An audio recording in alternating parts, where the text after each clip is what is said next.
Good afternoon.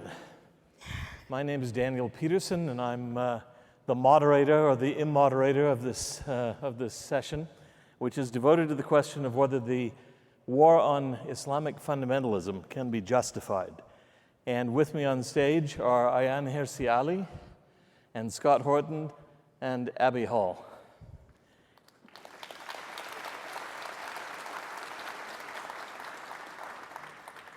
Now, my understanding is that this is just to be a nice informal discussion. It's not a debate, but it may turn into one. So I suspect that we have a division of opinion here. In answer to the question, can the war on Islamic fundamentalism be justified? I suspect we probably have two no's. Correct. Am I right? And I think we have a strong yes, and I'm something of a yes. So, but I'm also the moderator, so I don't know where that puts me. In any event, I thought that maybe what we'd start doing is start with the negative, possibly. We don't have prepared speeches, but if you just want to lay out something, we'll get started going this way. How about that? Sure. So, from my perspective, I am an economist by training and someone who studies defense and peace economics. And as an economist, the focus of my research is on issues related to things like militarism. But more broadly than that, economics as a science is focused on what is possible, what is achievable, and then what are the consequences of policies once they are undertaken. And I think that we've seen very clearly over the last 20 years at this point what a war on fundamentalist or radical Islam has brought us, which is the opposite of success. In fact, these policies have been a breeding ground for the very type of terrorist activities that they purport to undermine. And what's more than that, especially too for people within this crowd, is that when we look at the policies undertaken with respect to, again, Islamic extremism, particularly abroad, is that the tools and techniques that are developed as a part of that policy have not stayed abroad, and in fact have very, very much come to be used extensively at home. Whether we're talking about issues related to surveillance, whether we're talking about issues related to policing, of course there's a lot of overlap there. And so I think that we have a variety of pieces of historical evidence that frankly we can look at and we can answer this question, in my mind, quite clearly. Please let me point out that there's something with the sound, so I've had only like a third of what you said. Yeah, it's a little difficult for us over on this end to, Sorry. not just to understand you conceptually, but to understand you at all.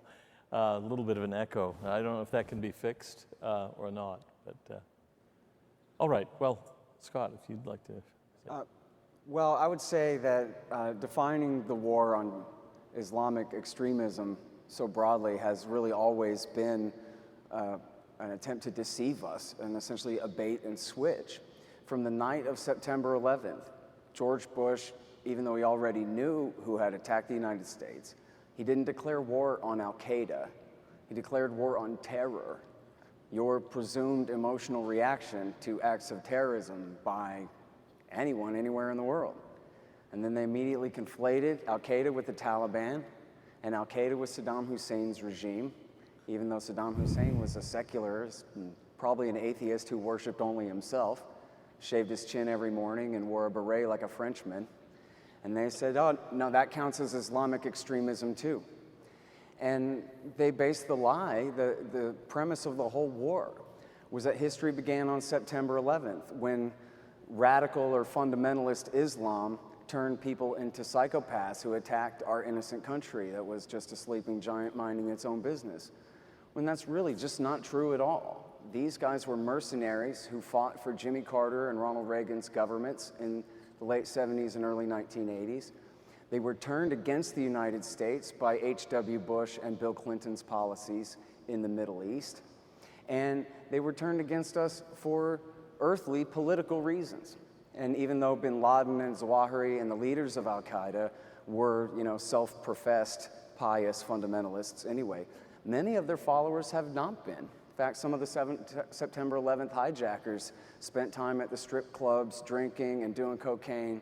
And we've seen in terrorist attacks ever since September 11th, including in the 2010s and the various attacks in France and in Belgium, that many of these attackers were barely acquainted with Islam at all. The only thing Islam had to do with their action was that it formed the basis for solidarity between the victims of American foreign policy and the people who were then fighting to avenge them.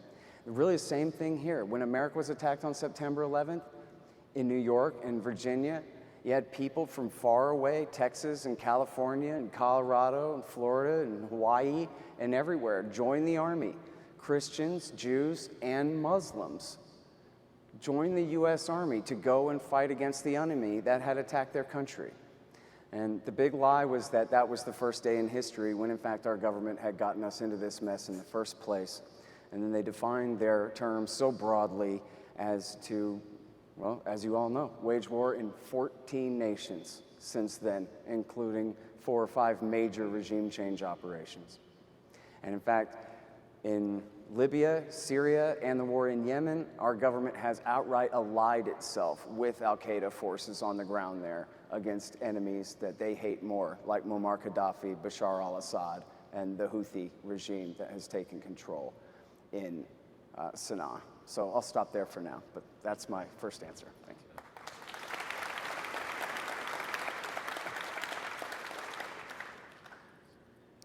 Okay, so I see it differently. And the reason why I do that is because I look at 2 things. Number one, and I would have framed the panel title differently, is this a civilizational conflict? Is there such a thing as Western civilization and an Islamic civilization, and what's their relationship? And if that relationship is one of conflict, collaboration, or competition. It's all of that, obviously, because civilizations compete, they're in conflicts, they collaborate, and I think when it comes to Western civilization and the Islamic civilization, we're seeing all of these 3 things all at the same time. I can see you doing this, so I'll try and speak up.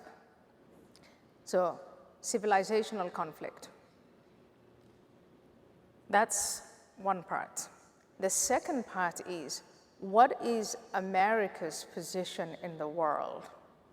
Is America just any other country observing from a distance whatever it is that Western civilization is getting into, whatever Islamic civilization is getting into? And that's just a different way of looking at it. The way I look at it is, yes, we are having a civilizational conflict that from 9/11/2001, people like me who, I was born and raised a Muslim, but I made my way into the West. People like me were being put on the spot by the young men who committed the attack. And basically the question they were asking is, whose side are you on in this enormous, bigger than yourself civilizational conflict? Are you with us or are you against them? So there are Muslims, millions of them, who had to figure out which side do I belong, but also millions of Americans and other Westerners. That's how I think the attackers of 9/11/2001 framed it. There is a moral set of values that the West stands for, a moral set of values that political Islamists stand for, those who attacked America, and we were being given the choice, which side are you on?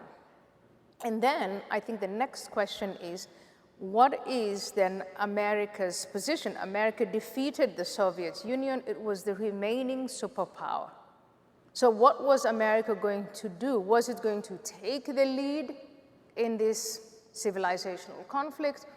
Or maybe it wasn't, or maybe it didn't understand. So what I concede to both of you is that from 9/11, maybe probably from 1989 when the contours of this conflict was emerging, America made some very bad mistakes. They didn't understand. The people who were in the leadership positions didn't understand or perhaps didn't conceive of it as a civilizational conflict. And so there are a set of policy decisions that the United States of America made that are in fact wrong, and you both are justified in saying, this is just terrible. The way this whole thing was led was awful, and I wholeheartedly agree with that.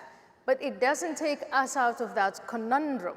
It doesn't take us out of that conflict. And the conflict is one of values and norms and laws and philosophies, and that then seeps into the way we collaborate, we trade, we have diplomatic ties with, or we have a conflict with the Islamic or the Muslim civilization, and particularly the way that we compete.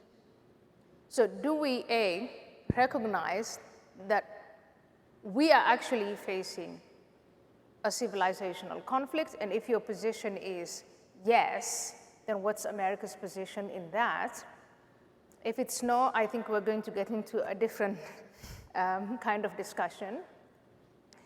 And how can we come out, assuming that yes, it's a civilizational conflict, how can we emerge out of this triumphant? Thank you.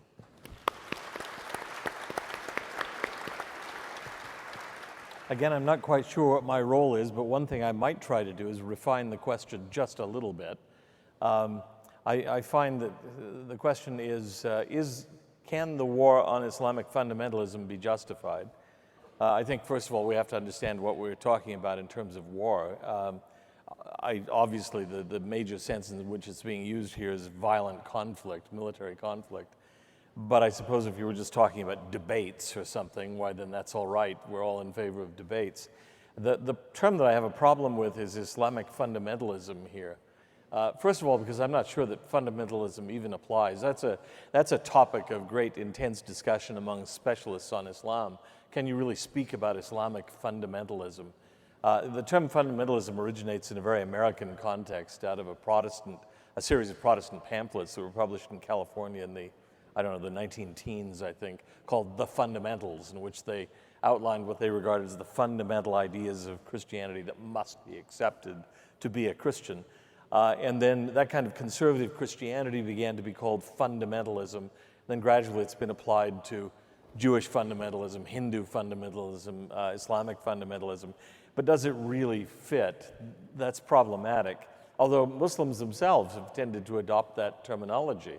Talk about the usuliyin, fundamentalists is a pretty good translation of that. They've also adopted the Middle East for the description of their own area, or the Near East, and I think, near to what? Paris, Rome? I mean, why do you make that the center? Of course, I grew up as a Westerner. I could never understand why I lived in the West. West of what? The center of the universe? Where is that exactly? New York? Greenwich. Rapid City. So I would say on one level, a war on Islamic fundamentalism is definitely not appropriate. People can hold whatever views they want to hold, and not all fundamentalists are violent, however you define that term. It's a very vague term.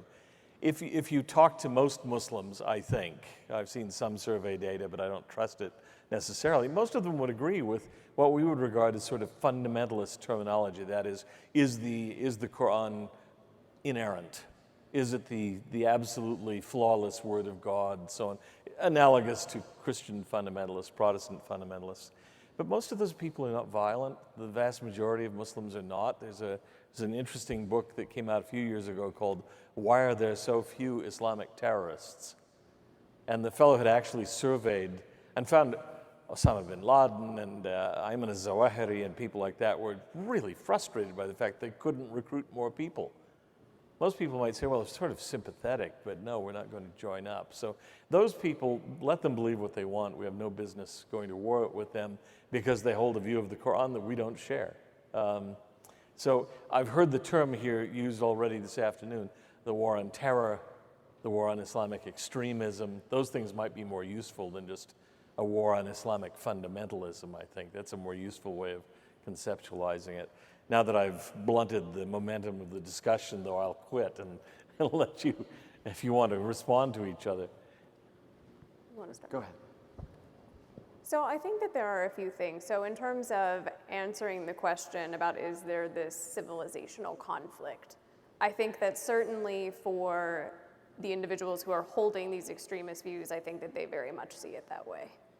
I am not and do not profess to be a scholar of Islam, so I can't attest to that more broadly. I think, though, there's something more than just saying, oh, the United States selected bad policies. The United States, and frankly any larger government, is going to select policies that are ultimately not going to work in this arena. And let me explain why.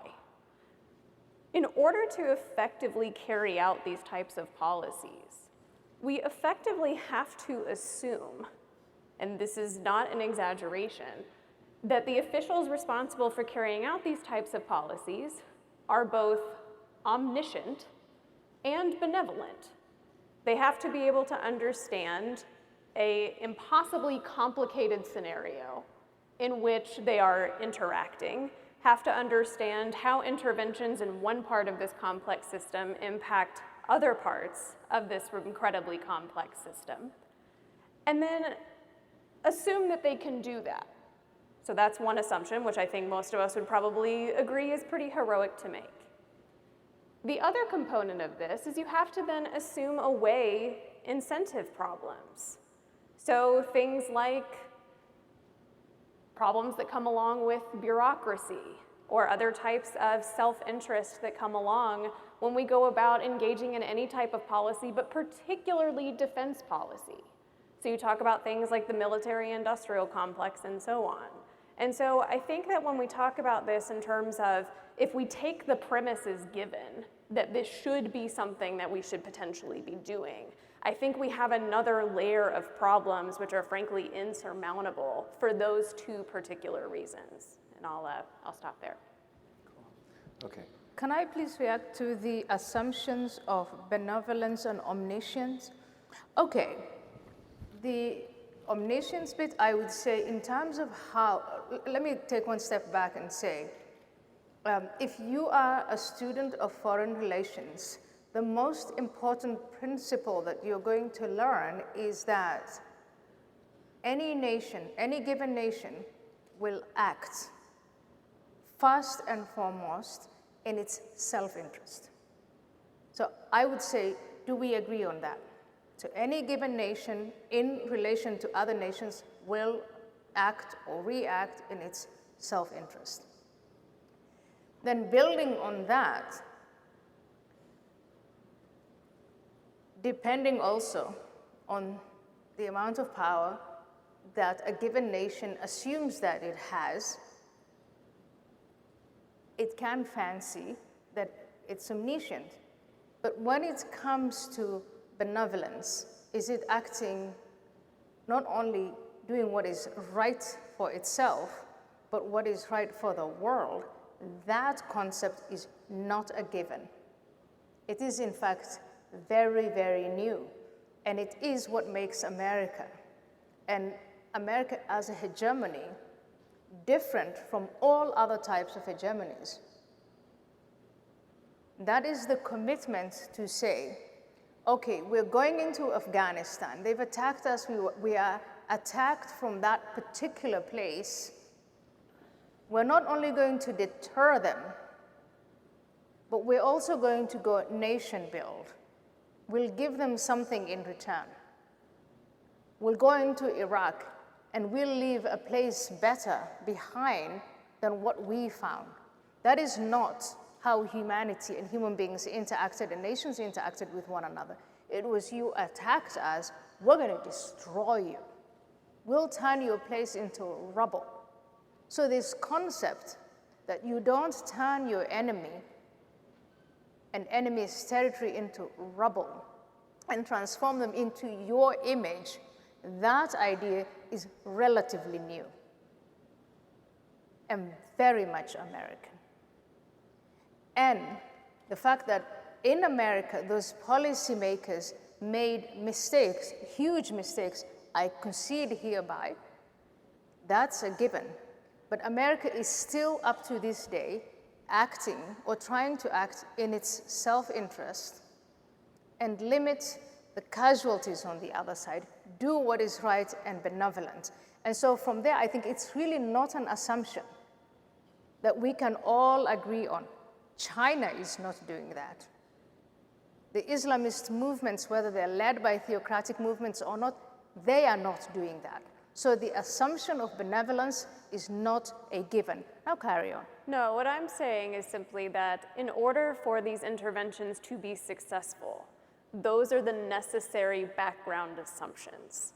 In order for something to effectively work, to say, we are going to go from point A to point B, with point B being more preferable.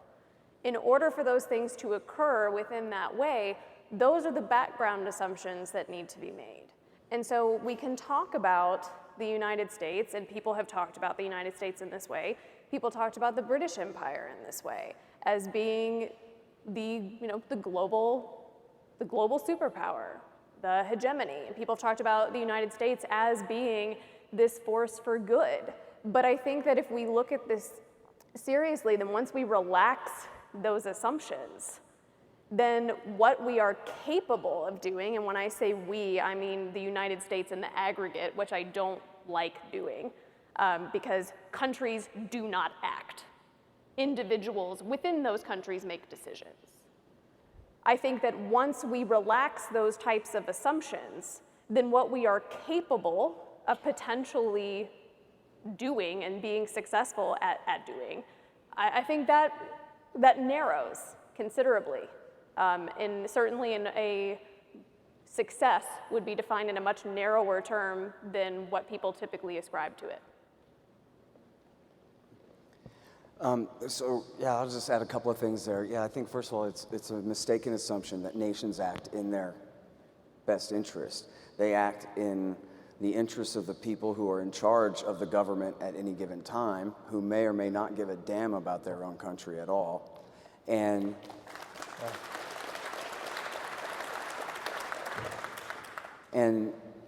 they do definitely talk a lot about how much they care about the people that they're killing. But let's get real, in the last 20 years, they've killed something like 2 million people in Afghanistan, Pakistan, Iraq, Yemen, Libya, Syria. We have a no-fooling genocide going on right now, backing the Saudis, the UAE, and Al-Qaeda in the Arabian Peninsula against their enemies in Yemen. That's not a mistake made by people who are trying to be selfless and benevolent and help the world. Those are very deliberate and extremely cruel choices that have been made. Now, even when they're trying to do the right thing, even according to their own interests, touching on the knowledge problem there, they have no idea what they're doing.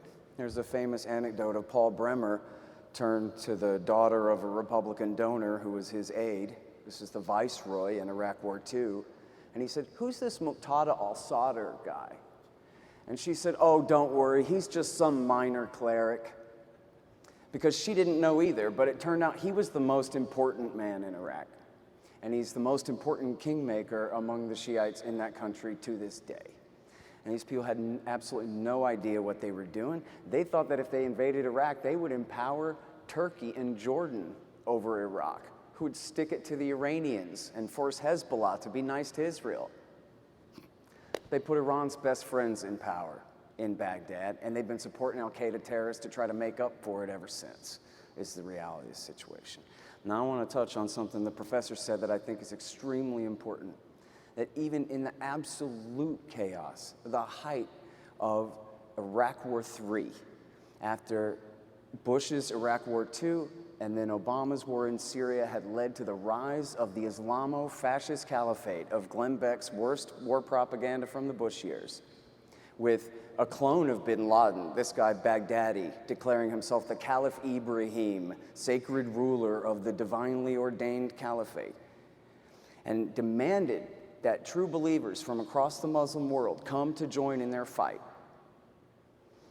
Got 30, 40,000 men at the most at their height as their armed force, and most of those were just local Iraqi conscripts with no bin Ladenite ideology whatsoever.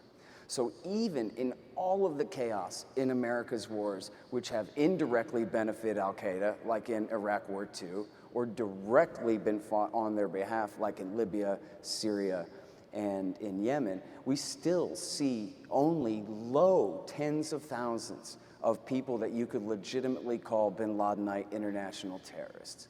Al-Shabaab in Somalia, you have to pretend that when they get a sack of money from the Saudis and say, oh, we love Osama, that's meaningful, even though Al-Shabaab has never waged attacks outside of Somalia's borders.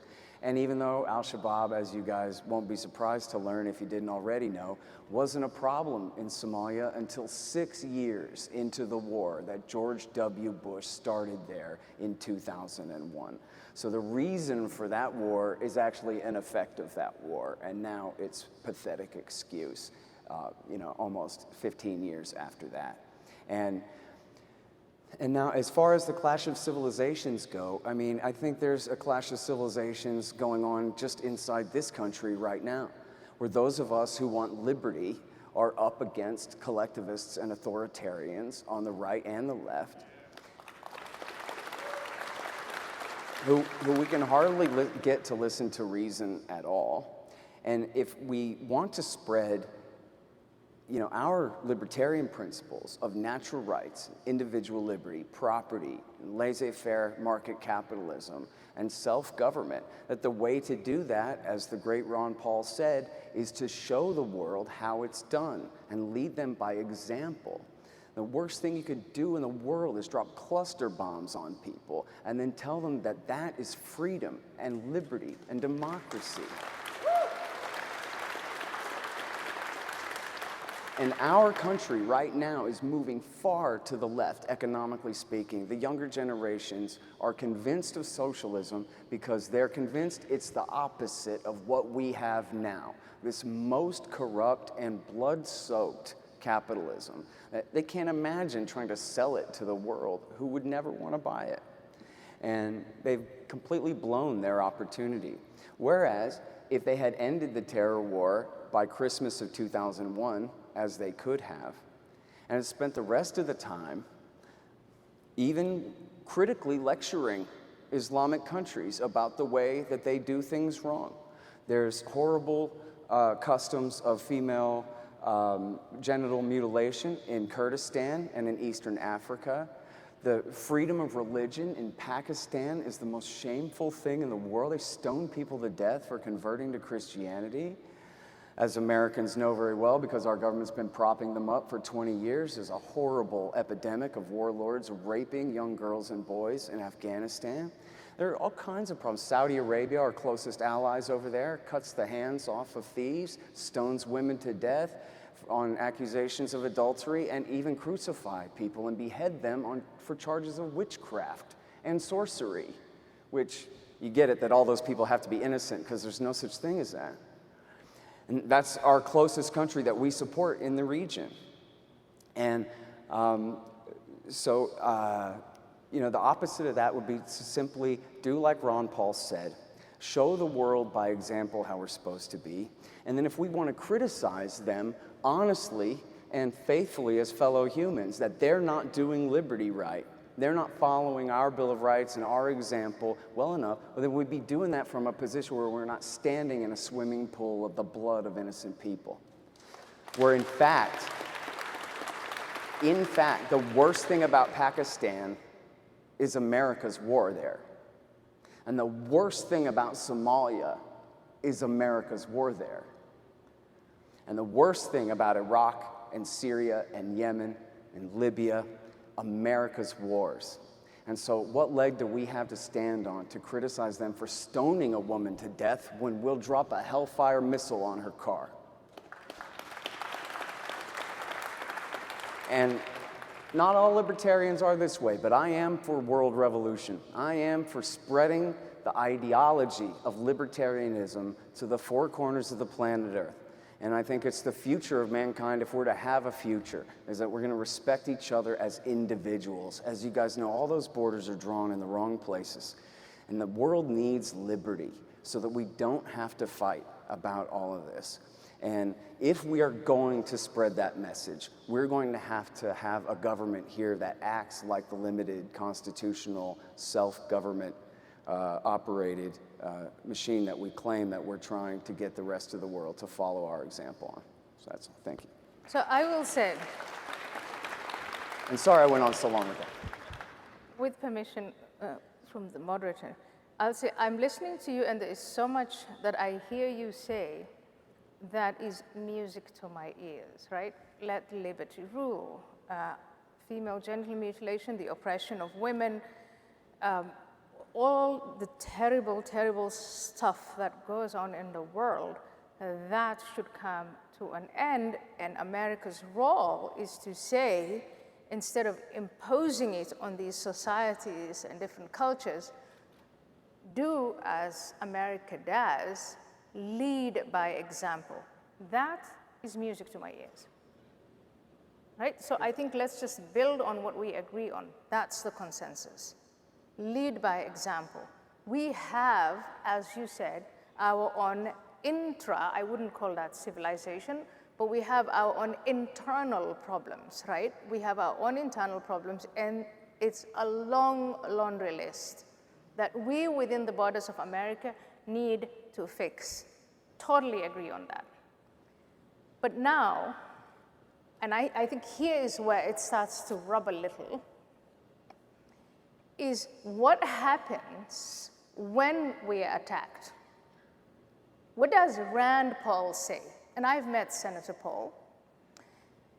What do we do when we are attacked on our soil, when our allies are attacked, when we also happen to be the most powerful country on the planet, and we happen to be the most powerful country on the planet because of our principles? Because I think freedom and the underlying principles of freedom are appealing and they're powerful. And I see us getting there. But we do have a military for a reason. We are a hegemony for a reason. And if you say, and I know that people are saying that, it's a legitimate position, if you say, even when we are attacked, we should recede into isolation, we should close our doors, we should shrink away from the world, and we should just wait for them, those barbarians out there, to catch up with us. We should is what you say. We should is what Rand Paul says. But remember, you take the world as it is first before you can make the world as it should be. And if you let your adversaries shape and reshape the world, and you lead from behind, you are going to get realities like ISIS. You are going to get realities like the mass exodus out of the Middle East and Africa into Europe. You are going to get a country like China ascendant. And before you know it, because you did nothing with your position of hegemony, you are actually conveying the message that you are happy to follow. I'm not. Yeah.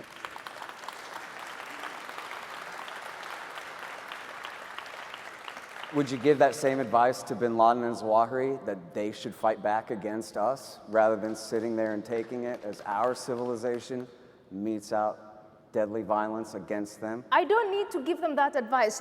They are doing it. Bin Laden, Al-Qaeda, the Islamic State of Syria and Iraq, thankfully that was toppled. Saudi Arabia, didn't begin all on of these September countries. 11th. No, it didn't begin in September 11th. It began 1,400 years ago. America is an outcome of Western civilization. It was given birth to by a number of people in Europe who defected from Europe because Europe was being too fanatical, too religious. Europe was like the Middle East back then. And a bunch of people came here and founded America on these ideas of liberty and equality and everything that we enjoy today. But one thing we understand about liberty, though, is you can't just sit back and close the doors and say, let them fight it out, let them figure it out. You have to take the lead. That is America. But you also can't export democracy at gunpoint. We are not exporting democracy at gunpoint. We are exporting democracy by example. People, Arabs today, they are voting with their feet. They're coming to America. They are voting with their pocketbook. They consume more American culture than anywhere else. They love American goods. We failed. I agree with you. I totally agree with you. We made horrible mistakes. But the most important mistake that we made, and we continue to make, and you are both doing it, is we continue to market the values, the principles that make America great and exceptional. That's what we are failing at. We're having a squabble about, oh yeah, 9/11, 2001, that's only 20 years ago. Your mistake you're making is that you're assuming somehow that this clash of civilizations, if such as it is, was begun by their side. No. But that's not no, true. No. That's I'm not saying true. that. No. Look, the MI6 and the CIA were the primary no. backers of Islamic fundamentalist groups No, around the Middle East. You are making... You're saying we don't... No. You are making the mistake of starting history with the FBI and the CIA. No, Human history started a long time ago before that. And, okay. as humans continue forth, we will always have these conflicts, these confrontations on philosophy. Whose philosophy is superior? The philosophy that you just described that I find so appealing, which is the one that is based on individual freedom, the rule of law, all our freedom of association, freedom of the press, all of this is an outcome of a long time of history and culture and, yes, military power. Because if there was no military power, there would have been no way of guaranteeing those things. May I just add a historical note here? The fact is that, and I find myself in an odd position because on a stage at Freedom Fest several years ago, I debated Robert Spencer on the issue of whether Islam is irredeemably violent. And so on, my argument was that it is not, and that there were dissenting voices, there were different voices early on about the nature of jihad. Could it be aggressive? Was it purely defensive? And so on. But since the time of the imperial caliphate, say the 800s, the ideologues who argued for an aggressive imperialistic jihad have won. And that is what's enshrined in all the classical books and so on. So I find myself sometimes wondering when I hear people saying, look, if we had just left them alone, everything would be fine. They would leave us alone. Yeah, I think that's naive. There are voices there that have wanted an aggressive war against the non-Muslim world and have fought it. Islam expanded from the borders of Spain to the borders of India in the first century after the death of the Prophet. And that was aggressive imperialistic warfare. Except in 2001, the whole region is run by nationalists and monarchs backed by the United States, Baathists wearing French berets. You're right. There's no caliph anywhere. There wasn't a single Islamist state run in the region, other than if you want to count Salah's Yemen, which had been working for the United States since he united the country 30 years ago. And if I may make an alternative point here, but it goes along with what we're saying, because and this often happens too, and it's not just happening right now, but typically when we talk about issues related to foreign intervention, the impetus is put on people to say we should not intervene. But we have data, we have body counts of millions of people indicating what it is that war does. And we know that when the US has gone abroad and intervened, particularly within the context of the war on terror, that it has not only failed, but it has failed miserably. And so the impetus then is on the individuals who want to do the intervention to point out and to illustrate to us what is it about this particular time that is going to be different than the umpteen times before, where we've seen exactly where that's gotten.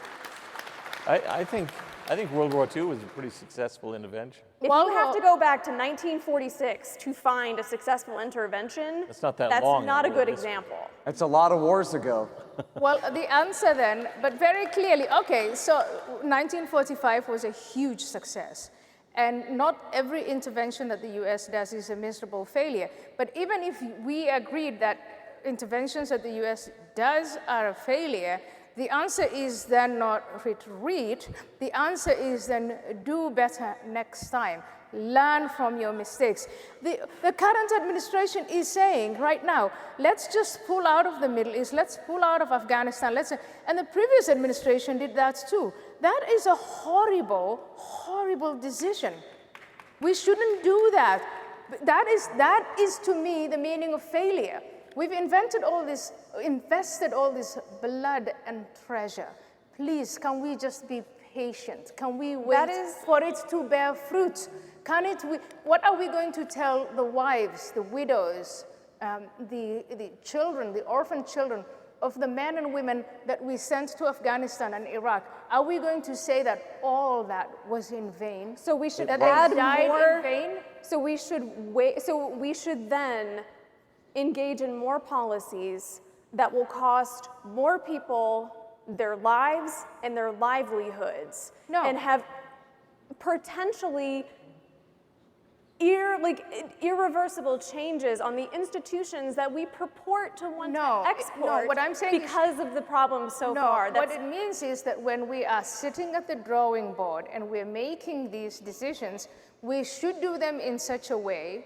We should do them in such a way that we minimize some of these mistakes and learn from the mistakes that we made in the past. But the proposition, listen, America is now the leader of the free world. It's also a global leader. There is a global world that America led after 1945, after we defeated Hitler and the Nazis. That world is led by America. And it's a world that's interconnected. And it's interconnected on an economic level, political level, healthcare. We're just talking about things happening in COVID and other pandemics and things like that. With that, do we want American leadership, or are we going to sit back and say, let someone else do that? I'm saying, from the perspective of a woman who was born in Somalia, from being a woman, from really enjoying the fruits that we have, that even though America and American policymakers are not perfect by any means, I would prefer it to a world led by China, or a world led by Saudi Arabia, or a world led by no one, and a total and complete vacuum and anarchy. I don't like that. I would rather that we improve American foreign policy than that America abandons the world. Okay. That's basically what I'm saying. Our national debt right now is $30 trillion. America, which our Constitution, if you've ever read it, describes a limited republic and not a world empire. America is broke. America, the most productive economy on the planet, can't afford global hegemony. And if we can't afford it, then I don't think you have much to fear from China or Russia or Saudi Arabia taking over the world either. Dream The reality is China has been an isolationist power for 3,000 years. Okay, they're not even going to Uzbekistan, much less crossing the Pacific Ocean to take North America away from us. It's a ridiculous joke. Who here thinks that communism is a great way to run an economy, a real efficient way? And I see a show of hands of people who think the Chinese government is really good at deciding what price levels should be, and yeah. Okay, they're no threat to the United States whatsoever. Okay. Neither is Russia. And the fact is, the worst thing about the United States of America is our national security state. It's the reason we have an FBI counterintelligence division.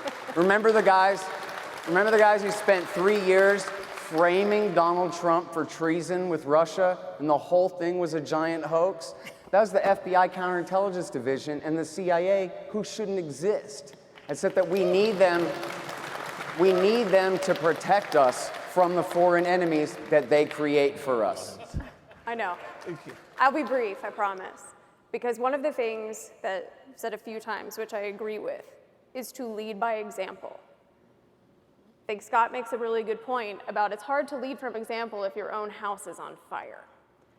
Instead of focusing our policy on trying to fix what's wrong with them, whoever them happens to be, instead focus on policies that are domestic.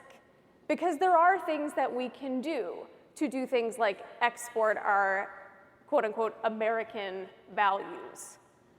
Doing things like making substantial changes to trade policy, so eliminating trade barriers which prevent us from trading with the rest of the world, which exports ideas, because as goods cross barriers, guess what? Ideas do too.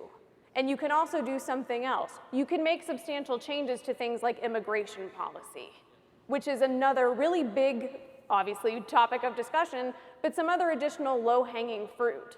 Fix what's going on domestically, and then you can talk about exporting your policies. Thank you. I'm sorry, the light's in my eyes, and I was so fascinated by the conversation, I didn't even notice all the people lining up out there. So I've been remiss in my duty, and I'm sorry. So could you be really quick? We'll go here, and then there, and here, and there, as much as we can cram in. Yes. So to Ms. Hirsi Ali's point, without getting into this endless back and forth about who started what, if we start with the premise that we take the world as it is and we promise to do better going forward, isn't it a rather important piece of the puzzle to ask the extremists why they did what they did? Because they've told us. They're not recruiting based on women wearing blue jeans in America. They're recruiting based on the bombs that we keep dropping. So if that's their recruiting tactic, and if that's the reason why they're able to not only radicalize themselves, but also their countrymen, isn't that a rather important part of the puzzle that we need to figure out? And I think would lend to Mr. Horton's point about maybe the bombs need to quit dropping, and maybe they'll have less reason to not only attack us, but also recruit their countrymen to do the same. So, a good question, and you touch on so many things, and again, there are so many assumptions right in there, but what I have done is I've actually studied what it is that the people whom we call Islamic extremists or fundamentalists are saying. So I read Sayyid Qutb, I read Hassan al-Banna, I read Bin Laden. They're not saying that they're acting the way that they're acting because bombs are dropped on them. They are saying that their societies, Muslim societies, have left the teachings of the Prophet Muhammad and scripture. They're saying that Western civilization, Europeans and Americans, have facilitated what they describe as a decay. And the bottom line is that they're saying we need not only impose Islamic law on Muslim societies, and many of them, many Muslims are resisting that, but alongside that, we also need to impose, I know it sounds wildly ambitious, but that's what they're saying. They want to impose it on America and the rest of the world.